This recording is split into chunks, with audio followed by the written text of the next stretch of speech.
Hi, everyone. Thank you for having me. You guys, it's great to be here. My business is Global Tooling Specialties. We've been around 17 years.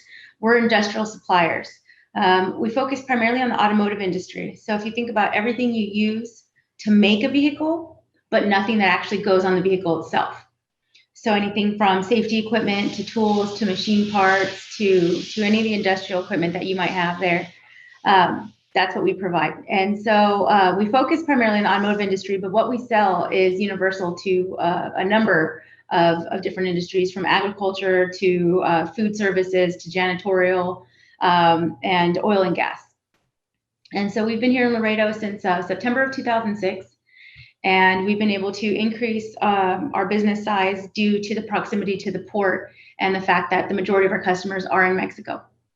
So it's great. It's been a great journey thus far to this point in time. And as we all know, we don't have to talk about the last 2 years, but everybody seems to say the last 2 years. Now it seems the last 2 years, but now just over a year, we've had this situation with COVID.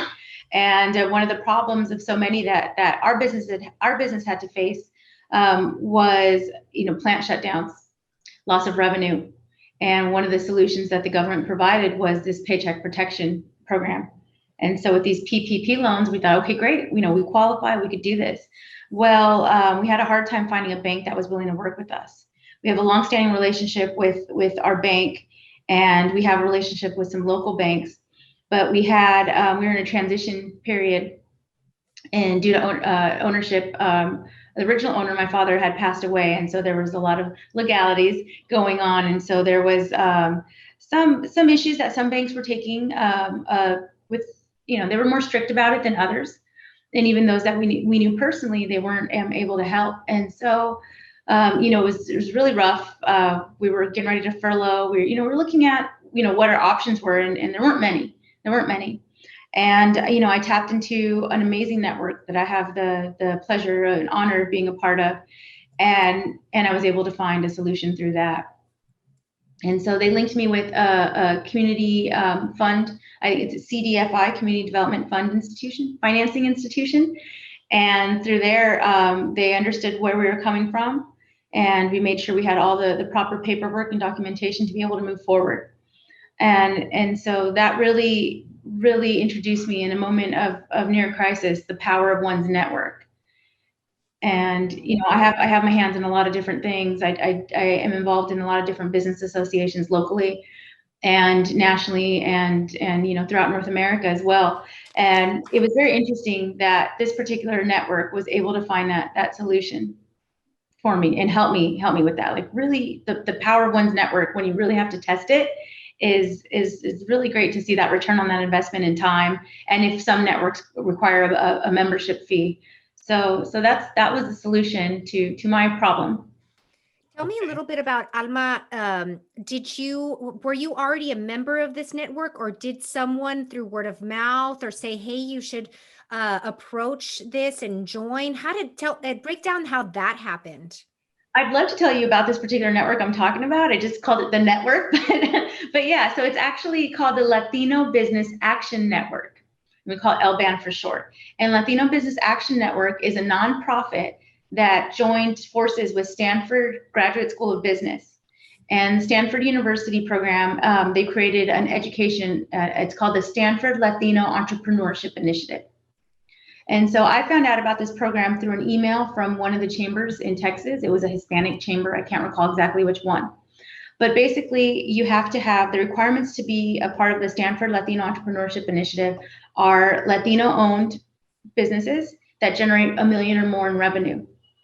And the really interesting part of this is that there's only 3% of Latino-owned businesses in the United States that actually qualify for that. Wow. And especially here in Laredo, being 97% Latino for the most part, you think that there would be a lot more of those numbers. And so what Stanford gets out of it is a lot of the research.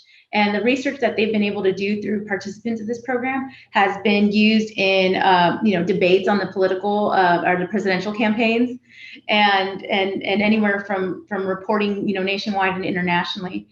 And I graduated from the program in January of 2019. cohort 7. And at the time, we were the highest graduating class of the 77, 76 of us graduated. We were the highest percentage of graduates of any executive program, any executive education that Stanford had hosted through their graduate school of business. And we're talking about they host with executives from all the big Silicon Valleys, the Googles, and all those groups. So the fact that we were able to make that statistic and push that envelope was great. This program is currently, I believe, in their 11th cohort. And again, the way to qualify is $1 million or more in revenue and a Latino in business. And the goal of the network, the LBAN, Latino Business Action Network, is to actually increase the number of $1 million+ companies. So they want $1 million companies to be $5 million companies, $10 million companies, all the way to $1 billion companies. And these participants in this program are anywhere from restaurateurs and caterers to tech service providers, translation services, government contractors, all kinds, manufacturers, you name it. One of the graduates of our program, she is the PPE supplier for the NBA bubble. So imagine that. Oh, wow. Yeah. So, one of the people in our graduating class, they were on Shark Tank, and they were invested by Mark Cuban invested in what they had. It's vegan dog food. So it's just such a wide variety. And when you are able to have such a wide variety of businesses and experiences, and not just Latino, like my family's from Venezuela, here in Laredo, the majority are from Mexico. So when you have Latinos from all over Latin America, and some, don't even speak Spanish. Some are immigrants themselves. Some come from, I'm first generation American where my parents immigrated here. So it's such a wide variety, and it's such a powerful network. And I'm so happy and proud to be a part of that network, because individually we're all doing great things, but collectively the whole objective is to improve the U.S. economy. We just happen to be Latino business owners, Right? And that's how we came together. And so, how long is the educational part of the program? If I recall correctly, it was 6 weeks.